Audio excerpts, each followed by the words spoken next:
Padre Santo, gracias te damos, Señor, por este tiempo tan hermoso que tú permites que nosotros podamos, del cual podamos participar. Queremos ponerlo en tus manos, Señor, para que seas tú hablando en nuestro corazón.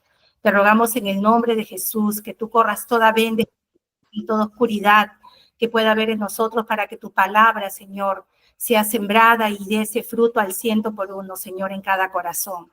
Dispón los corazones de mis hermanos a recibir tu palabra y te rogamos que uses la vida de nuestro pastor Nicolás para predicar esta enseñanza que tiene para nosotros el día de hoy. Te lo rogamos en el nombre de Jesús, dándote la gloria y el honor solo a ti, Señor. Amén y amén. Amén. Amén. Bueno, gloria al Señor. Pues derecho a las Escrituras. Evangelio de Juan, capítulo 10. Vamos a leer desde los versículos del 22 al 30. Juan, capítulo 10, del 22 al 30. Cuando lo tengan, me lo señalan con el pulgar, por favor. Qué bueno. Leemos entonces la palabra del Señor. Dice la Escritura que celebrábase en Jerusalén la fiesta de la dedicación. Y era invierno. Y Jesús andaba en el templo por el pórtico de Salomón. Y le rodearon los judíos y le dijeron: ¿hasta cuándo nos turbarás el alma? Si tú eres el Cristo, dínoslo abiertamente. Jesús le respondió: os lo he dicho y no creéis. Las obras que yo hago en nombre de mi Padre, ellas dan testimonio de mí. Pero vosotros no creéis, porque no sois de mis ovejas, como os he dicho. Mis ovejas oyen mi voz y yo las conozco y me siguen. Y yo les doy vida eterna. Y no perecerán jamás, ni nadie las arrebatará de mi mano. Mi Padre que me las dio es mayor que todos, y nadie las puede arrebatar de la mano de mi Padre.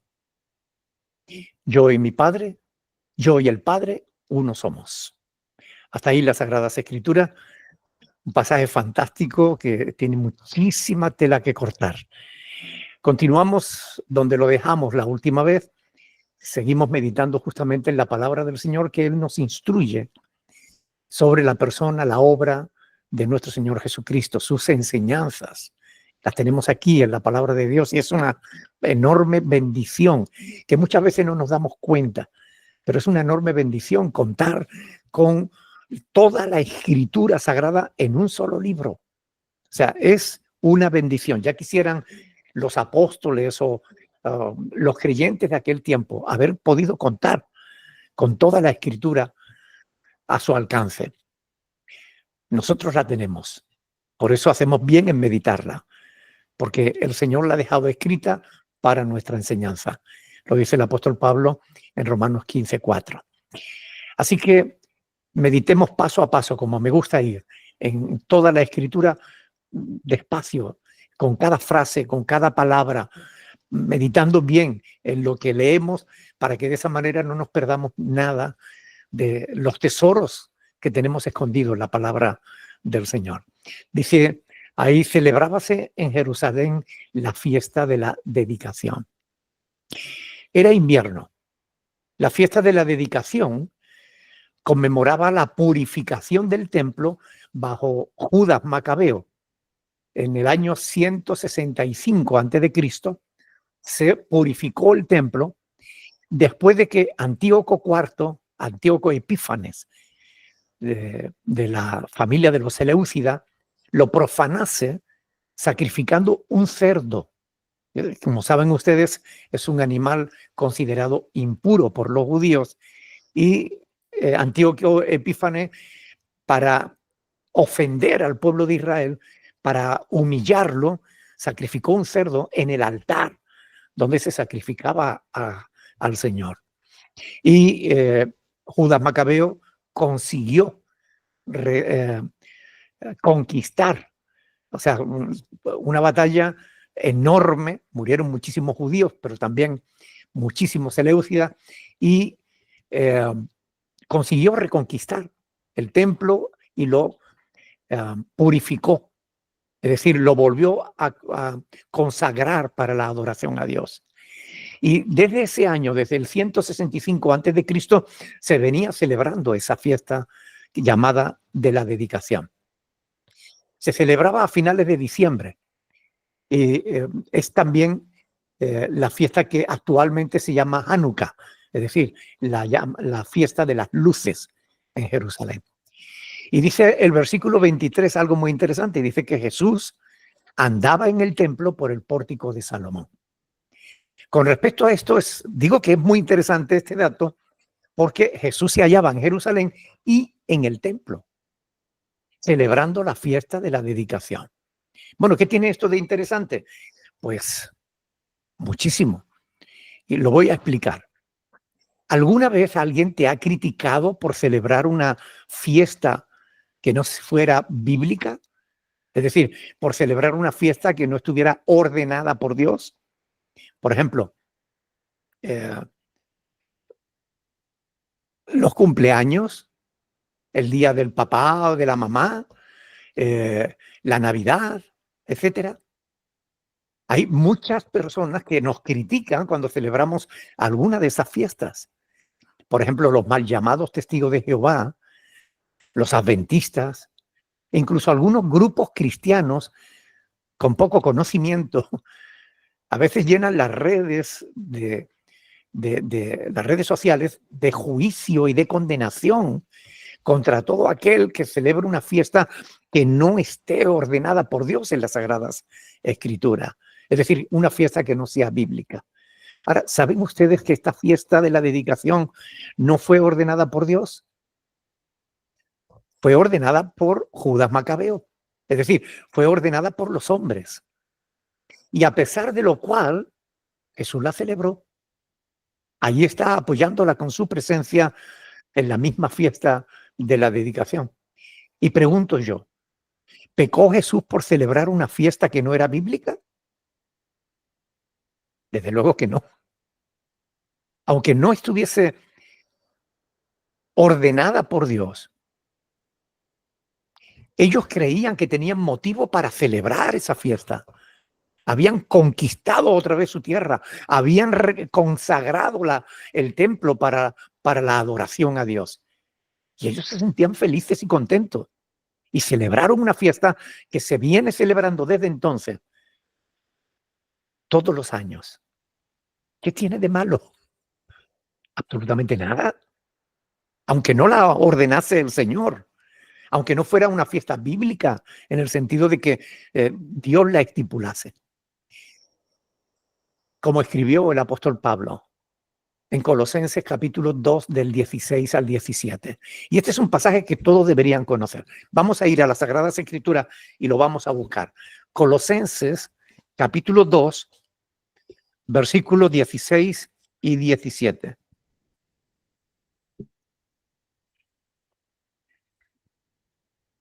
¿Lo tienen?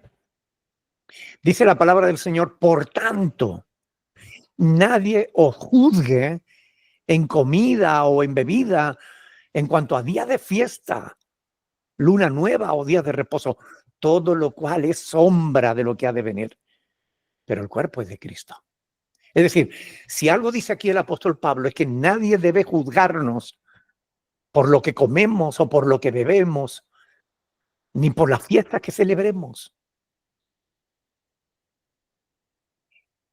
No juzgue a otro por celebrar una fiesta que no celebres tú, ni permitas que otros te juzguen a ti, porque tú celebres una fiesta que no celebren ellos. Recuerden las palabras que el Señor Jesús dijo a los judíos que habían creído en él. Si vosotros permaneciereis en mi palabra, seréis verdaderamente mis discípulos y conoceréis la verdad, y la verdad os hará libres. Juan capítulo 8, versículo del 31 al 32. Es decir, el Señor Jesús nos dice que el conocimiento de la verdad nos libera. ¿De qué nos libera? De la ignorancia. Nos libera del fanatismo religioso. Nos libera de actitudes que no son correctas. Por eso es importante, importantísimo, escudriñar las Escrituras, leer la palabra de Dios, meditar en ella. Como sigue diciendo Pablo en Colosenses capítulo 2, versículos del 20 al 23, dice, pues si habéis muerto con Cristo en cuanto a los rudimentos del mundo, ¿por qué como si vivieseis en el mundo os sometéis a preceptos tales como no manejen, ni gustes, ni aún toques, en conformidad a mandamientos y doctrinas de hombres? Cosas todas que se destruyen con el uso. Tales cosas tienen, bueno, a la verdad, cierta reputación de sabiduría y de culto voluntario, en humildad, en duro trato del cuerpo, pero no tienen ningún valor, no tienen valor alguno contra los apetitos de la carne. Por tanto, no andemos según los mandamientos humanos. No vivamos según lo que la opinión de la gente. Estudiemos la palabra de Dios que nos libera de toda atadura en ese sentido. Vivamos libremente, disfrutando de la libertad, no sin caer en el libertinaje. Hablo en la libertad con que Cristo nos hizo libres. ¿Ok?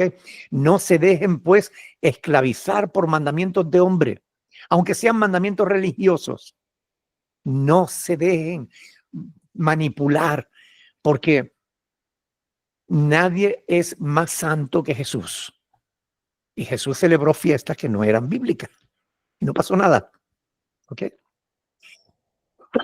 Versículo 24. Seguimos adelante. Y le rodearon los discípulos y le dijeron, ¿hasta cuándo nos turbarás el alma? Si tú eres el Cristo, dínoslo abiertamente. Cristo es una palabra griega que significa ungido de Dios. ¿Ok? Es la traducción griega de la palabra hebrea Mesías. De modo que Cristo en griego, Mesías en hebreo, ungido en español. ¿Ok? Las tres palabras significan exactamente lo mismo, ungido. Realmente los judíos estaban divididos entre sí respecto de quién era Cristo.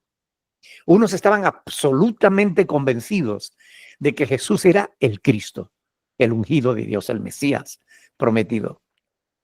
En cambio, otros no solo no lo creían, sino que pensaban que era un simple impostor al que debían matar porque ponía en peligro la paz y la estabilidad de la nación. Fíjense que opiniones tan dispares, tan distintas unas de otras. En el versículo 25 dice que Jesús les respondió, os lo he dicho y no creéis. Las palabras y hechos de Jesús continúan siendo una prueba irrefutable de su identidad como el Mesías, como el ungido de Dios. Fíjense que en la Biblia tenemos afirmaciones de Cristo, como por ejemplo, ya lo vimos antes en Juan capítulo 8, del 58 al 59, Cristo afirmó que él existía antes que Abraham. Y quisieron apedrearlo por eso, porque interpretaron como una blasfemia de parte de Cristo afirmar que era mayor que el patriarca Abraham. La gente no lo entendía. Las obras que yo hago en nombre de mis padres, ellas dan testimonio de mí, decía Jesús. ¿Quién había hecho jamás las señales que él hizo? Los milagros que él realizó. ¿Quién había dado vista a un ciego de nacimiento? ¿Quién había resucitado muertos? Sino solo Jesús. Y también había realizado señales, prodigios que certificaban sin ningún género de dudas que él era el Hijo de Dios, el Cristo, el Salvador del mundo. De hecho, como digo, acababan de presenciar un milagro que nadie jamás había podido realizar en toda la vida. Sanar a un ciego de nacimiento. Nadie más lo ha hecho en toda la historia de la humanidad. A pesar de lo cual, la gente seguía sin creer en él. Todas estas cosas están escritas en la palabra de Dios. Y es curioso que la gente todavía siga sin querer creer en Jesús. ¿No les parece? Jesús lo ha dicho quién es él, se ha manifestado al mundo. El mundo sabe quién es Jesús, pero no quieren creer en él. Y ya sabemos por qué, ya lo estudiamos en Juan al principio, porque la gente no quiere acercarse a Cristo, que es la luz del mundo. Porque cuando te acercas a la luz, se hace evidente las tinieblas que hay en tu propia vida. La gente por sus malas obras no quieren acercarse a Cristo. Por eso luchan contra la fe, por eso rechazan a Jesús, al Hijo de Dios. Pero vosotros no creéis, le dijo Jesús, porque no sois de mis ovejas, como os he dicho. Y es interesante tener en cuenta que estas palabras fueron dirigidas a judíos. Escuchen bien, los judíos eran el pueblo de Dios. No todos en Israel eran creyentes, aunque todos eran israelitas. Y esto es muy interesante tenerlo en cuenta, por lo que viene a continuación. Dice en el versículo 27, mis ovejas oyen mi voz y yo las conozco y me siguen. Queridos hermanos, en esta frase tenemos la clave y es muy importante tenerla en cuenta para que podamos entender los pasajes que vamos a leer a continuación. Repito, mis ovejas oyen mi voz y yo las conozco y me siguen. Tengan en cuenta esta frase, porque si no, no vamos a poder entender lo que viene a continuación. La clave está en que sus ovejas oyen su voz. Saben distinguir la voz del Señor de otras voces. Y no siguen otras voces, siguen la voz del Señor. Y siguen al Señor. Y esa es la clave. Escuchan su voz y le obedecen, le siguen. No basta con afirmar que se cree en Dios. Hay que escucharlo, hay que obedecerlo. Hay mucha gente que dice que es cristiano, pero ni siquiera conocen las palabras del Señor. ¿Cómo podrían seguirlo? ¿Cómo podrían ser ovejas de su rebaño? ¿Cómo podrían seguir al Maestro si Cristo va por un lado y ellos van por otro? Si Jesús enseña una cosa y ellos hacen la contraria. No basta con decir yo creo, porque creen hasta los demonios. No estoy hablando de un evangelio de salvación por obra. Ojo, no estoy hablando de eso. Todos sabemos que la salvación solo se consigue por medio de la fe en Jesús. Pero hablo de evidencias que debes tener alguien si dice que realmente es hijo de Dios. Es decir, estamos hablando de seguir, de obediencia que demuestra que somos discípulos de Cristo. ¿Recuerdan las palabras de Jesús? Si permaneciereis en mis palabras, seréis verdaderamente mis discípulos. Si es un condicionante. Si permaneciereis en mis palabras. Pero ¿y si no? ¿Y si alguien no permanece en las palabras del Señor? ¿Será discípulo de Cristo? Claro que no. Hay que permanecer en las palabras de Cristo, es decir, hay que obedecerlo. Creemos y por medio de la fe nos salvamos. ¿Cómo estoy yo seguro de que realmente soy un hijo de Dios? Porque me deleito en obedecer a Dios, en seguir a Jesús, en oírle y obedecerle. Y por donde Jesús me indica el camino, por allá yo ando. Por allá yo voy. Y si Jesús me dice que me aparte de este lugar, me voy para otro. Es decir, la obediencia es la evidencia de que tú has nacido de nuevo. La evidencia. No es que tú te salves por obedecer, no. Te salvas por tu fe en Jesús. Pero la obediencia demuestra que tú eres salvo. Y es importante entender esto para no confundirnos. El apóstol Pablo habla de esto en Efesios capítulo 2 del 8 al 10, donde dice que no es por obra para que ninguno se gloríe, ¿verdad? Pero dice, eso lo dice en el 8 y en el 9 y en el En el 10 nos dice que somos hechura suya, creados en Cristo Jesús para buenas obras. Buenas obras que Dios preparó de antemano para que nosotros anduviésemos en ella. No es buenas obras para salvación, para ganar la salvación. No, no, no. La salvación ya nos ha dicho en el versículo 8 que es gratuita, que es un don de Dios. ¿Ok? No por obras, sino por fe en Jesús. Pero la obediencia demuestra que somos hijos de Dios. Santiago también habla al respecto de eso en el capítulo 2, versículos del 14 al 17, cuando afirma que la fe que no tiene obras es una fe muerta, que no sirve y por tanto no salva a nadie. Es decir, si alguien dice yo tengo fe, pero no tiene obras, es decir, no evidencia su fe por la obediencia, esa fe no sirve para nada ni salvará a nadie. Repito, no olviden este verso. Es la clave para entender la doctrina enseñada por Jesús en el pasaje que sigue ahora.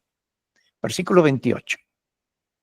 Y yo les doy vida eterna, y no perecerán jamás, ni nadie las arrebatará de mi mano. Aquí Jesús, como el buen pastor, nos está diciendo que Él protege a sus ovejas. Este es uno de los pasajes favoritos de los calvinistas, porque según ellos, Jesús está aquí garantizando que ninguno de sus discípulos se perderá jamás. Es decir, que una persona una vez salva, siempre seguirá siendo salva. Aunque no es esto lo que Jesús está diciendo, y ahora lo vamos a desgranar. ¿Por qué?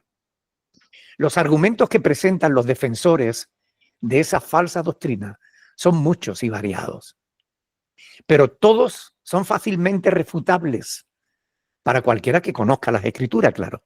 Por eso la importancia de conocerla a fondo. Por ejemplo, los calvinistas dicen que la vida eterna no se interrumpe. Es decir, si Dios te da la vida eterna, no te la puede quitar porque la vida eterna no se corta. Es una estupidez porque no tienen en cuenta que la vida eterna es un don que Dios nos otorga, ¿verdad? Un regalo.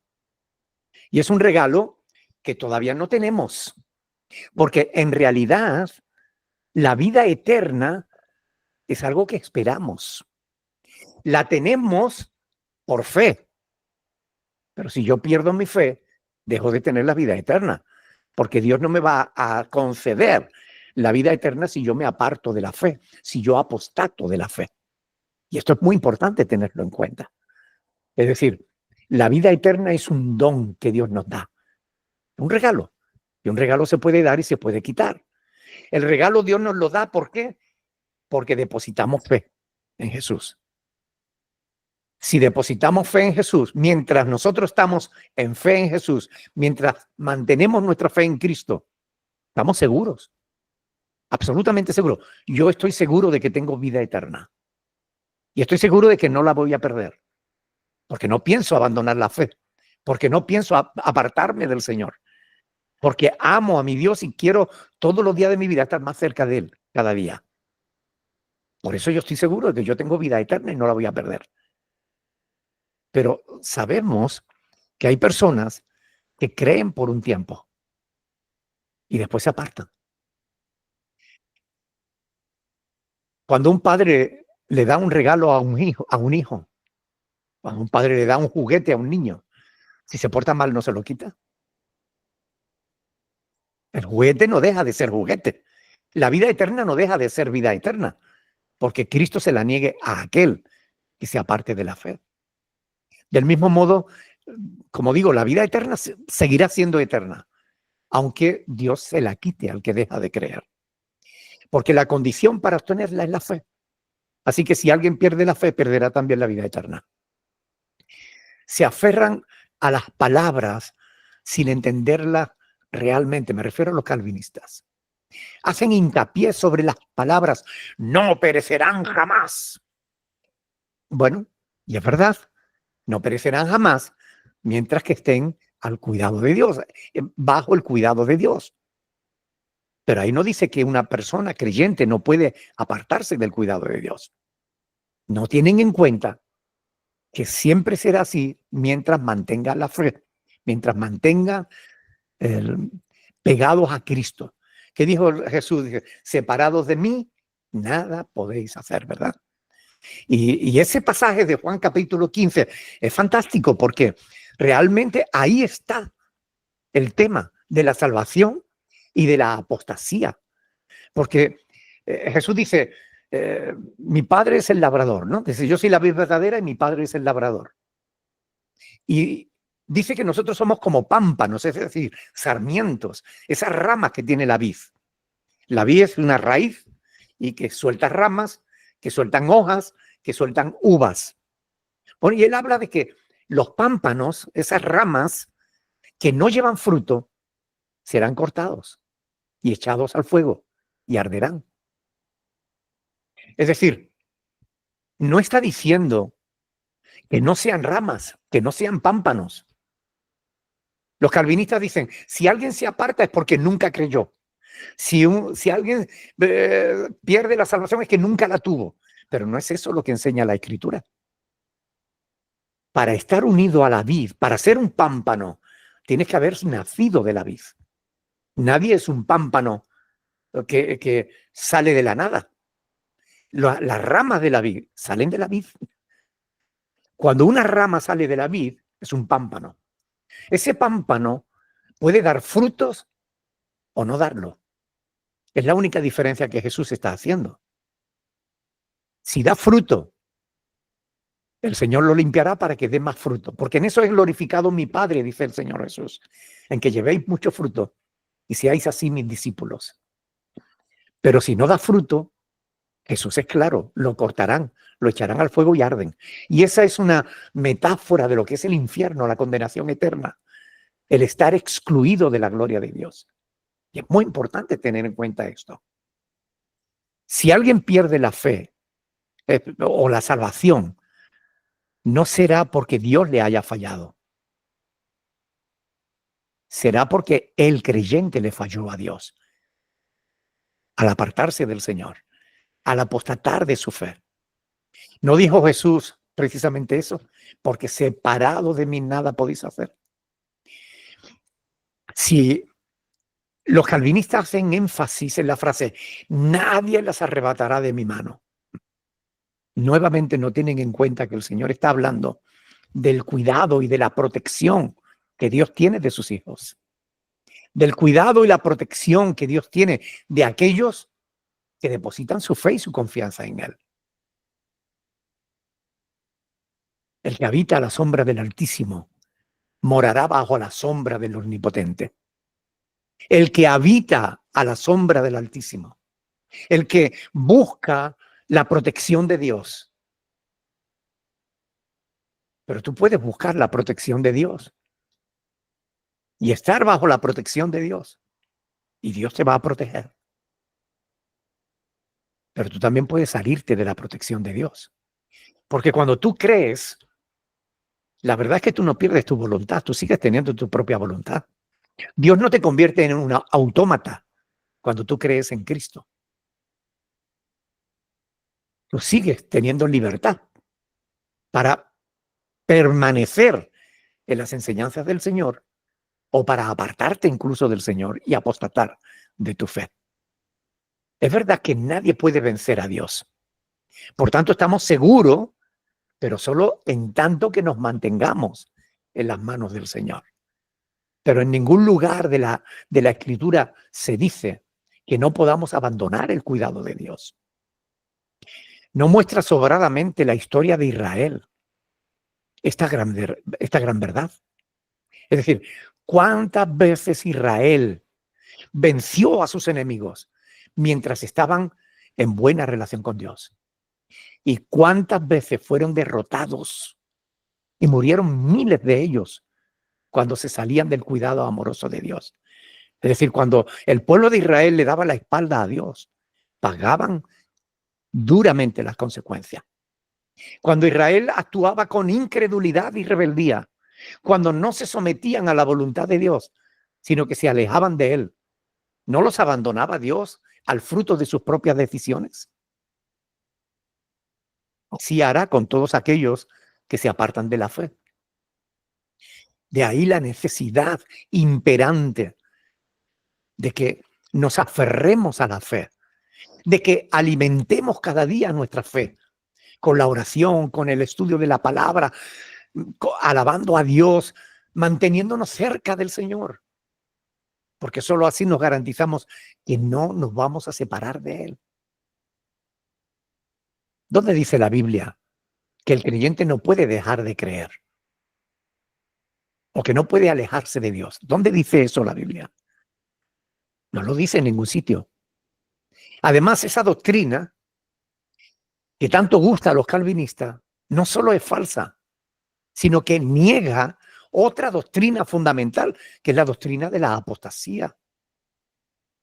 En muchos pasajes de las Escrituras, la apostasía, se habla y se profetiza de la apostasía de la iglesia, porque no se puede apostatar si primero no se ha sido iglesia, parte de la iglesia.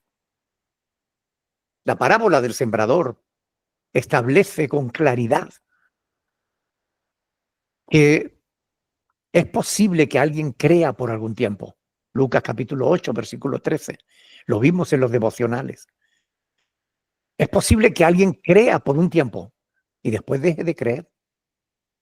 Y esta verdad que es negada por los calvinistas y por muchas iglesias reformadas, es verdad porque lo dice Jesús. ¿Y a quién debemos creer? ¿Debemos creer a los calvinistas o debemos creer al Señor Jesús? Bueno, ustedes pueden hacer lo que quieran, pero yo prefiero creer a Jesús. En estos pasajes, el Señor nos muestra el contraste entre los que creen durante algún tiempo y los que retienen la palabra oída y dan fruto con perseverancia. Hay una enorme diferencia. De modo que el Señor declara la necesidad no solo de creer la palabra de Dios, sino también de retenerla fielmente en nuestras vidas.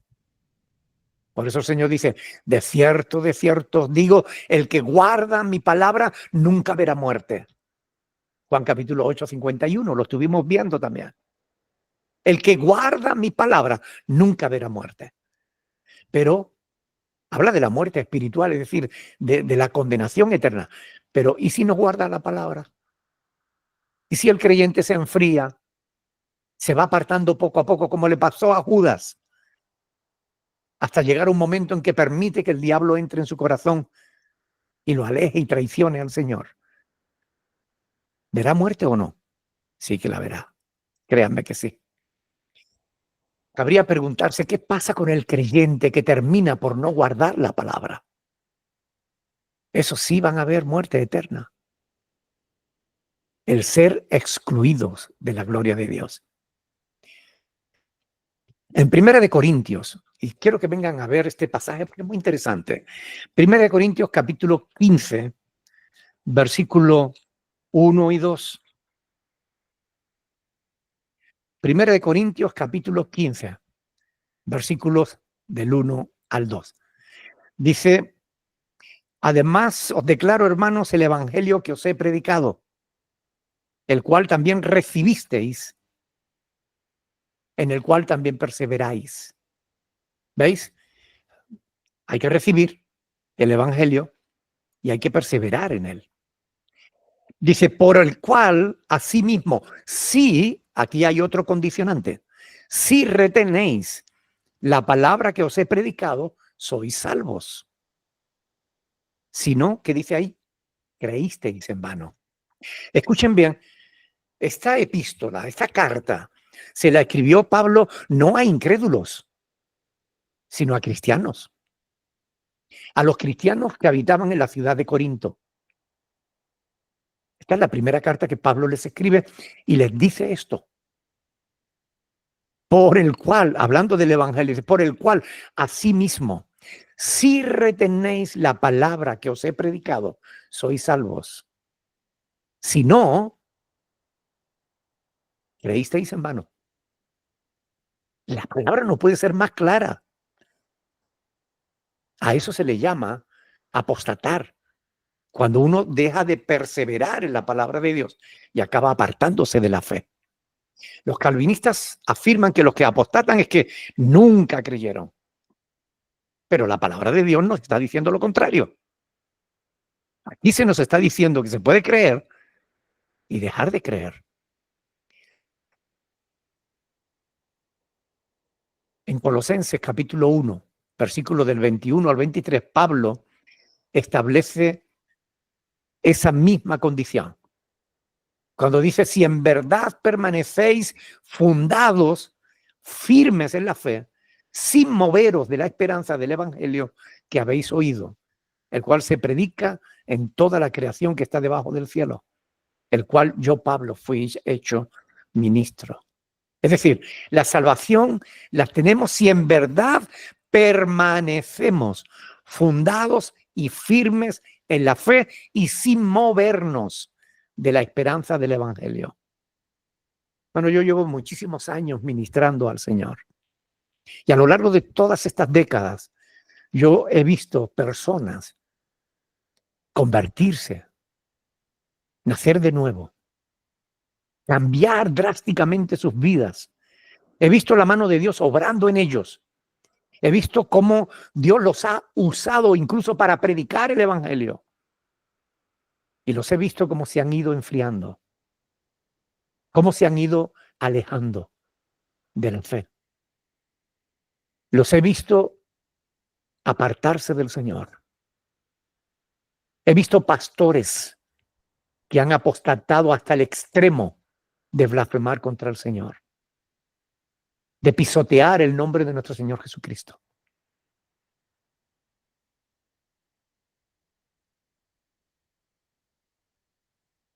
Apostataron de la fe. Así que este asunto es muy importante y es muy serio. Tenemos que permanecer firmes en la fe, firmes, bien fundado en la palabra, firmes, sin movernos de la esperanza del evangelio. Yo he visto gente perder la esperanza. No quieras tú ser de los que pierden la esperanza. Hay multitud de pasajes, Juan 2 del 24 al 29, 1 de Timoteo 4:1, 4:16, 2 de Tesalonicenses 2 del 1 al 3, Santiago 1 del 21 al 25 y otros muchos pasajes que establecen la verdad bíblica de que no todos los que creen en el evangelio serán finalmente salvos, porque no todos permanecen hasta el fin en la fe de Cristo. Así que no permitas que nada ni nadie enfríe tu fe. No te alejes por nada del mundo, porque nada hay en este mundo que valga más que tu salvación eterna. Sé inteligente. No importa que el mundo a tu alrededor se derrumbe. Permanece siempre firme en el Señor. Seguimos con el texto que estamos estudiando en el versículo 29. Jesús dijo, mi Padre que me las dio es mayor que todos y nadie las puede arrebatar de la mano de mi Padre. Y esto es así. Nadie duda de que Dios es el Todopoderoso y de que nadie le puede hacer frente. ¿Quién puede derrotar a Dios? ¿Quién puede derrotar al Creador? Nadie, absolutamente nadie. Nadie podría arrebatarle un alma si Dios la cuida. Pero repito, el problema no está en Dios. El problema está en el creyente que se aleja de Dios y no permite que Dios lo cuida. Ahí entonces es cuando viene el problema. De modo que, aunque Satanás no puede arrebatarnos de las manos de Dios, nosotros mismos sí que podemos salirnos del cuidado de Dios. Y es algo que tenemos que procurar no hacer jamás. No te salgas del cuidado de Dios. No pierdas la fe en Dios. Aférrate al Señor. Para aquellos que estén interesados en profundizar más en este tema de la apostasía, en nuestra página web tienen varios estudios que hablan sobre este tema. Pueden buscarlo poniendo en el buscador apostasía o si se puede perder la salvación, etcétera. Y hay un montón de estudios ahí que les puede ampliar el conocimiento de las Escrituras con respecto a esta verdad. Pueden descargar todo ese material en formato PDF de manera totalmente gratis. Vamos con el último versículo de hoy. Versículo 30. Yo y el Padre, uno somos. Esta es una de las declaraciones más claras, más directas que Jesús hiciera respecto a su divinidad. Jesús es igual al Padre. Jesús y el Padre no son la misma persona. En esencia y en naturaleza lo son, pero son dos personas distintas. De modo que Jesús es Dios hecho hombre.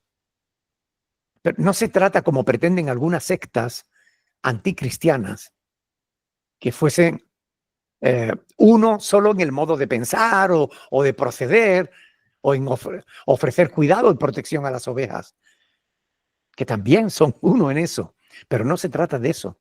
Jesús está hablando de algo mucho más profundo.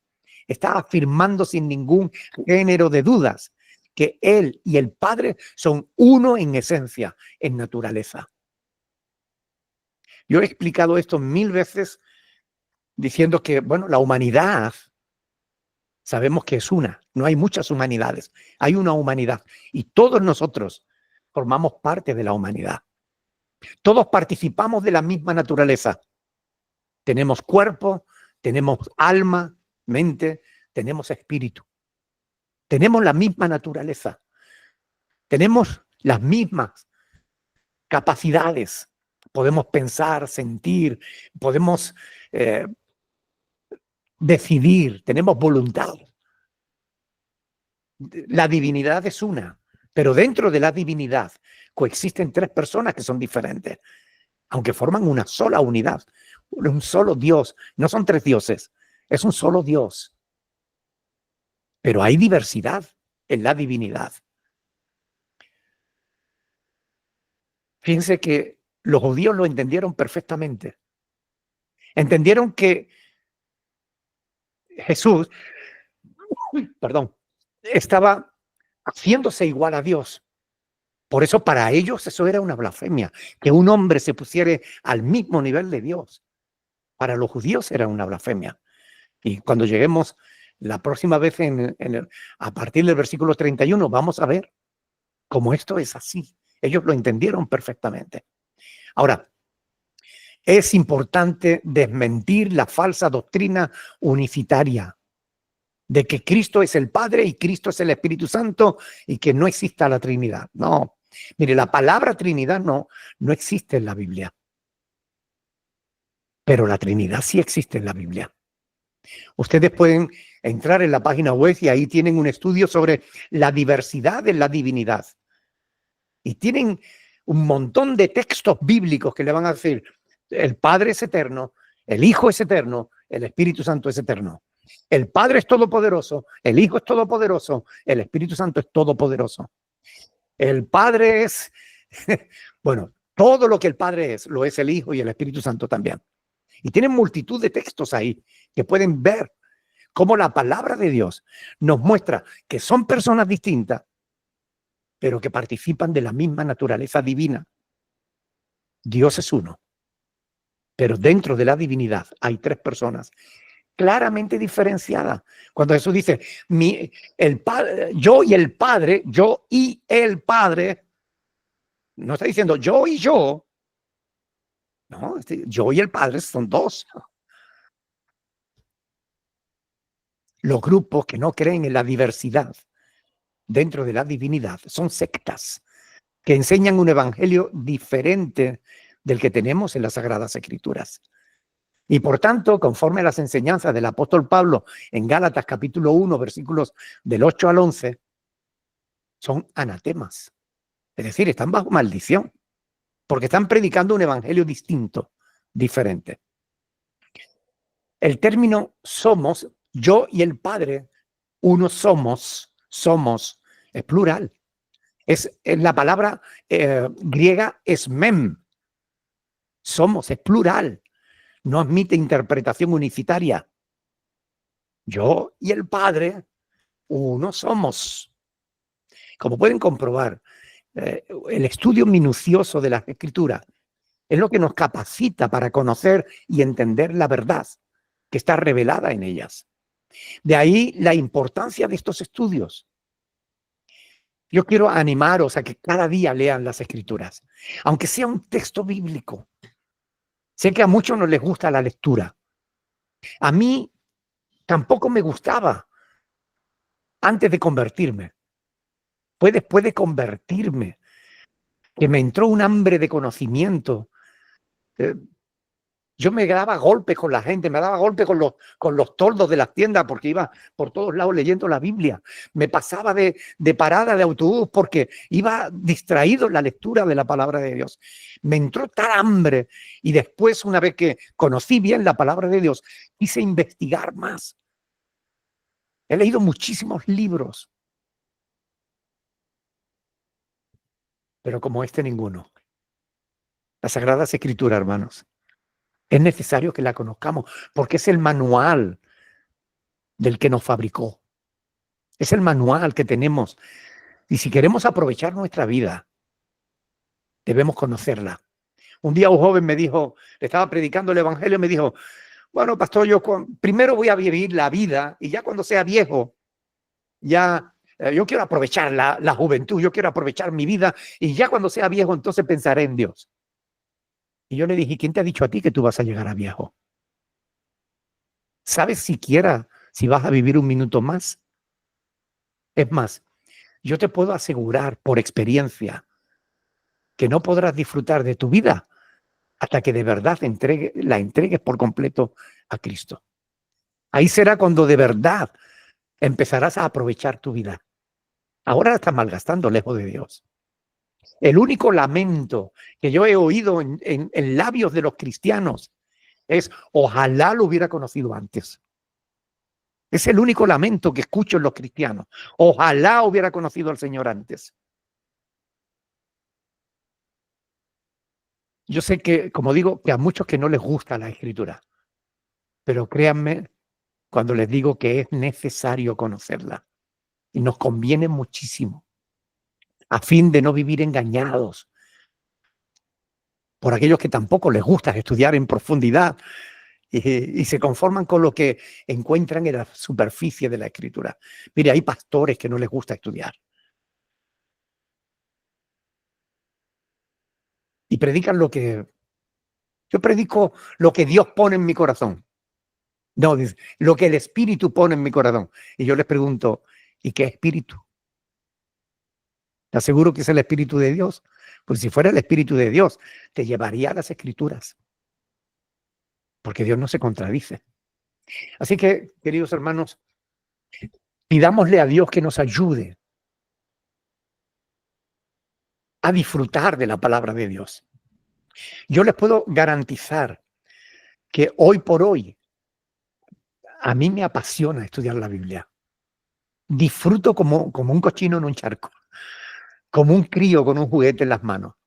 Disfruto. Al principio era una carga, pero yo oré, Señor, ayúdame, que me guste estudiar la Biblia. Y hoy disfruto enormemente. Y cuando me sumerjo en el estudio de la palabra, bueno, se me olvida el mundo entero. Oremos, pidámosle a Dios que nos ayude, que ponga ese deseo, ese anhelo en nosotros. No tienen por qué comenzar a decir, bueno, me voy a leer la Biblia, voy a empezar por el Génesis. Miren, no hagan eso, se van a cansar muy pronto. Y es mejor por los evangelios. Lean el Nuevo Testamento primero. Porque mire, dar un salto desde el 2025 en el que estamos hasta 1500 antes de Cristo es un salto demasiado grande. Demos un salto desde el 2025 al año cero. Estudiemos los evangelios, la historia de Jesús. Y de ahí después saltemos hacia atrás y estudiemos a Moisés y a los profetas. Pero no hace falta que cojan la Biblia y empiecen a leer. Me voy a comprometer a leer un capítulo entero todos los días. No, aunque sea un versículo a versículo. Pero lean la palabra de Dios. porque la fe hay que alimentarla, la espiritualidad hay que alimentarla. Oremos que Dios nos ayude para que no sea una carga, sino un placer el poder leer y disfrutar la meditación de la palabra de Dios. Amén. Me gustaría que una o dos personas oraran en nombre de todos para que Dios haga eso, que Dios nos ayude a disfrutar de la palabra de Dios. Adelante, hermanos. ¿Quién quiere orar?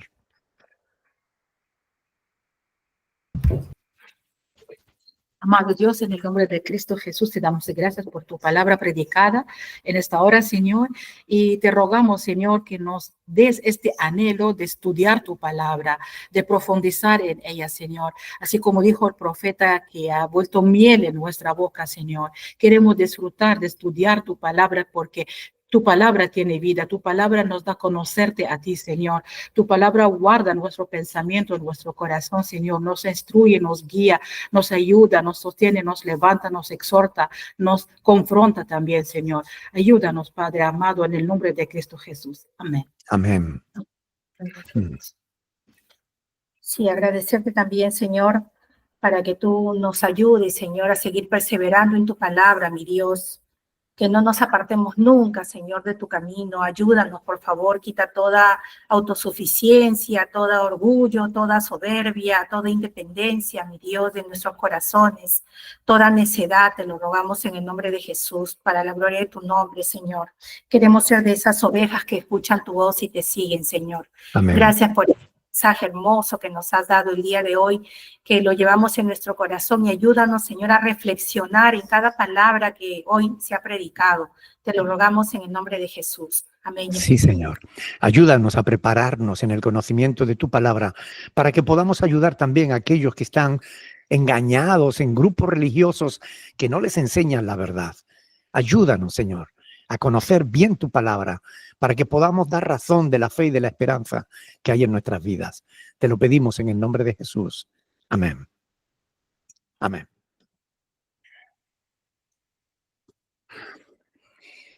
La palabra del Señor nos dice que el Señor Jesús, la noche que fue entregado, Él tomó pan, lo partió, lo bendijo, lo partió y lo dio a sus discípulos, diciéndole que era símbolo de su cuerpo que sería entregado para la remisión de sus pecados, de nuestros pecados, los pecados de todos sus discípulos.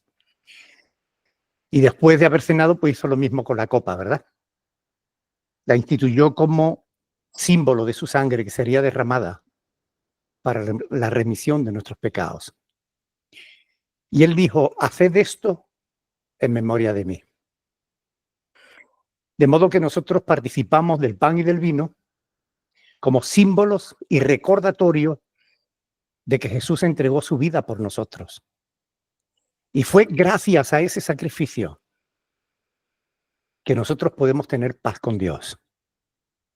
Porque tú y yo le fallamos al Señor. Y no una vez, sino muchísimas veces. Lo ofendimos en demasiadas ocasiones. Le dimos las espaldas sin motivo.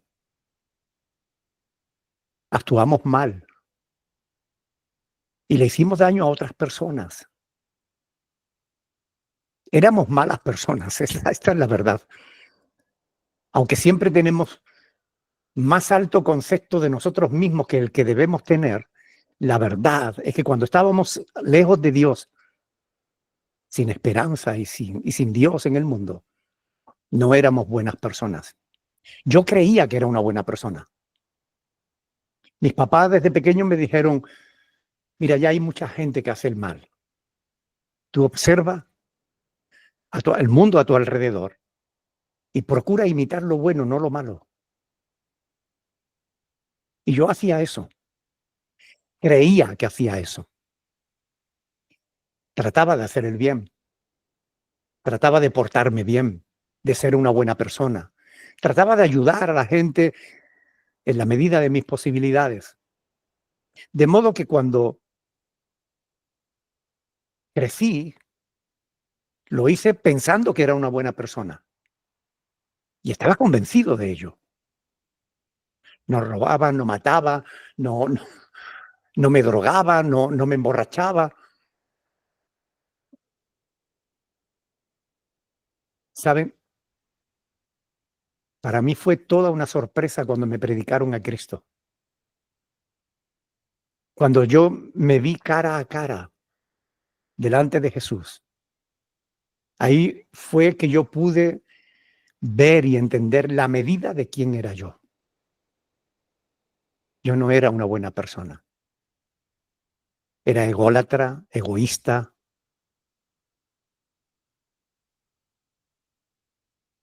No hacía el bien. Al menos no todo el que debía.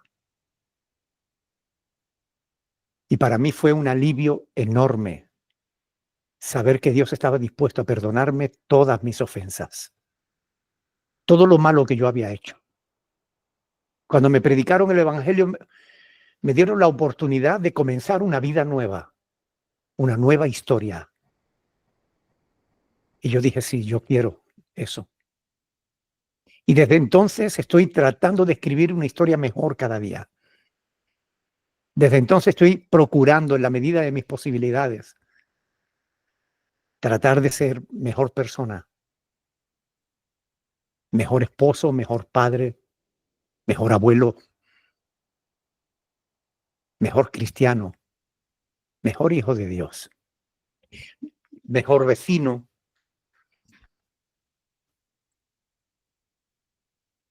Y solo puedo serlo en la medida en la que el Espíritu de Dios me ayuda. Porque nosotros sabemos que el Espíritu está dispuesto, pero la carne es débil. De ahí que no podamos alejarnos de Dios. Separados de Él no podemos nada, no podemos hacer nada. Así que hoy recordamos que hace casi 2000 años, Cristo, el Hijo de Dios, el único ser humano perfecto, que jamás hizo absolutamente nada malo, el único justo, el único santo, no 3 veces santo, como dicen algunos, no, santo, eternamente santo,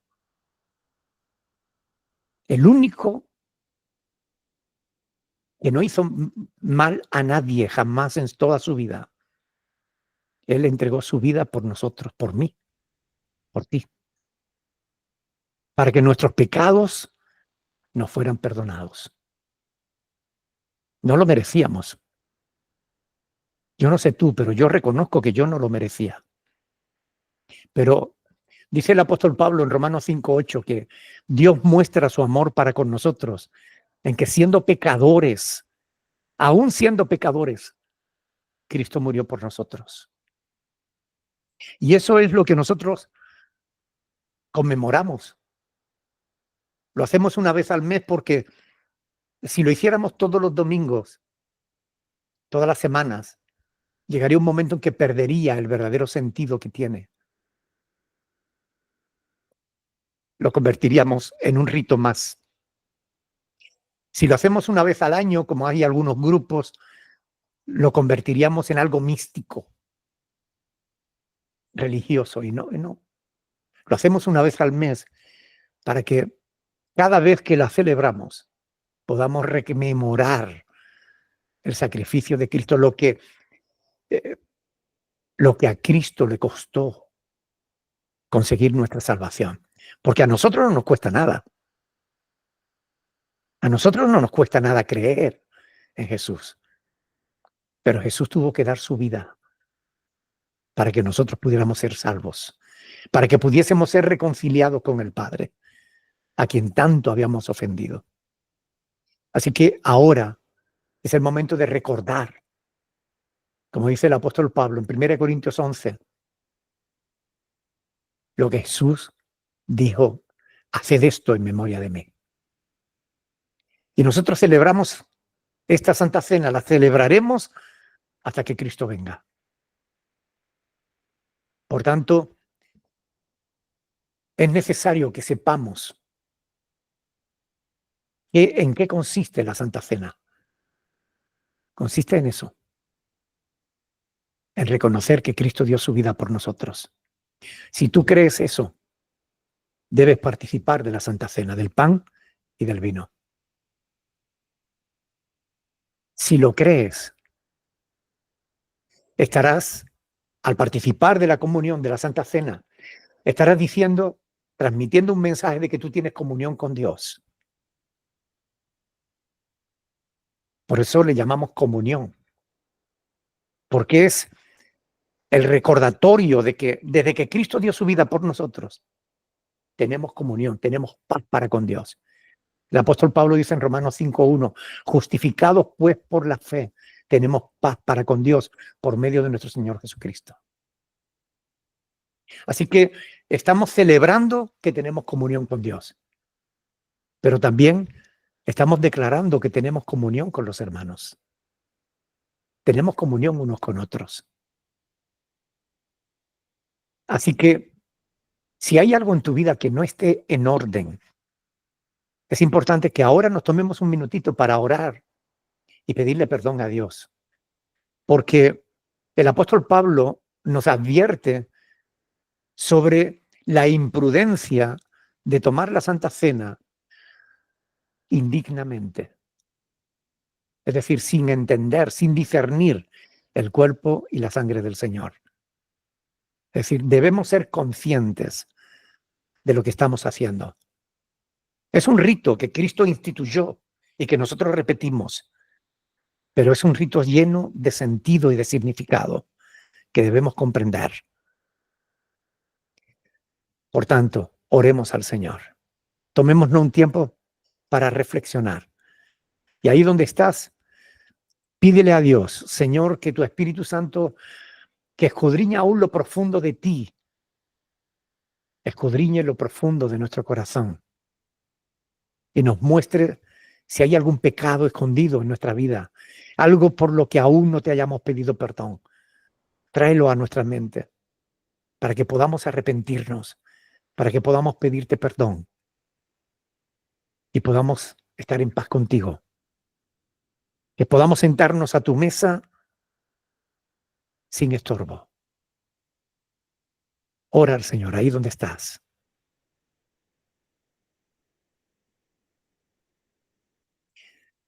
Si tienes problema con un hermano en la fe, si tienes problema con tu pareja, con tu esposo, con tu esposa, con tus hijos, ahí donde estás, comprométete delante del Señor en arreglarlo. La Sagrada Escritura dice, si tienes algo con tu hermano, ve a él, estando tú y él a solas. Si te oyere, bueno, pues has ganado a tu hermano. Si no te oyere, ve con 2 o 3 testigos, para que en boca de 2 o 3 testigos conste toda palabra. Mateo capítulo 18, versículo del 15 al 18.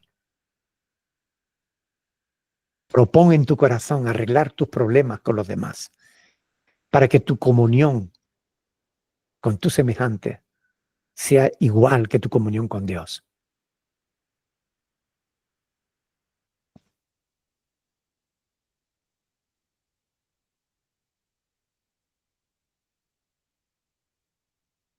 Padre del cielo, gracias.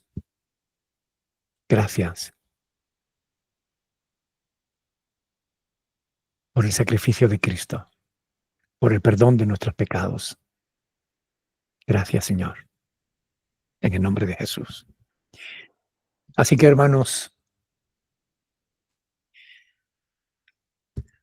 sigamos las instrucciones del Señor. Como decía, el Señor tomó el pan, lo bendijo, lo partió y lo dio a sus discípulos diciéndole, tomad todos de él, porque esto es mi cuerpo, que por vosotros es partido. Haced esto en memoria de mí. Participemos del pan con gratitud en nuestro corazón.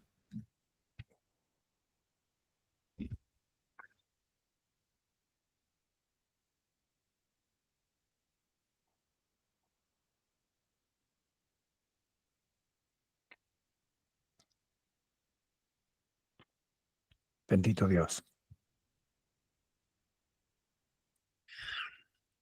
Del mismo modo, dice la Escritura, Y acabada la cena, tomó la copa y habiendo dado gracias, la dio a sus discípulos y les dijo: tomad, bebed de ella todos, porque esto es mi sangre, sangre del nuevo pacto, que será derramada para la remisión de vuestros pecados. Participemos del vino, símbolo de la sangre de Cristo.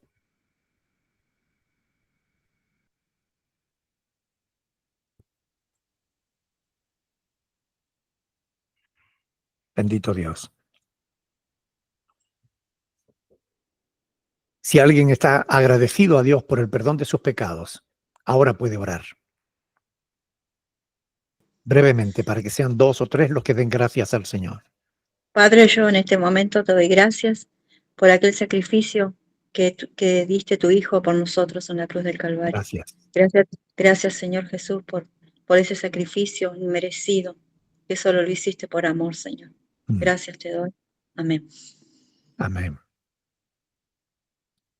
Gracias, Señor, por la sangre derramada en la cruz del Calvario, Señor, que nos limpia de todo pecado y de toda maldad. Gracias, Señor. Bendito seas en el nombre de Jesús. Amén. Amén. Amén. Sí, Señor, te damos gracias porque realmente tú has hecho posible por medio de Cristo lo que para nosotros era imposible. Pero te lo agradecemos de todo corazón, Señor. Gracias por amarnos tanto cuando no lo merecíamos. Señor, ayúdanos a permanecer firmes en tus caminos para que nuestros corazones no se aparten de ti, Señor. Ayúdanos en el nombre de Jesús. Amén. Queridos hermanos, recuerden que si el Señor no nos negó ni a su propio Hijo, no nos dará con Él también todas las demás cosas. Confía en el Señor. No permitas que nadie, nada, enfríe tu fe. Amén. Dios les bendiga, mis hermanos.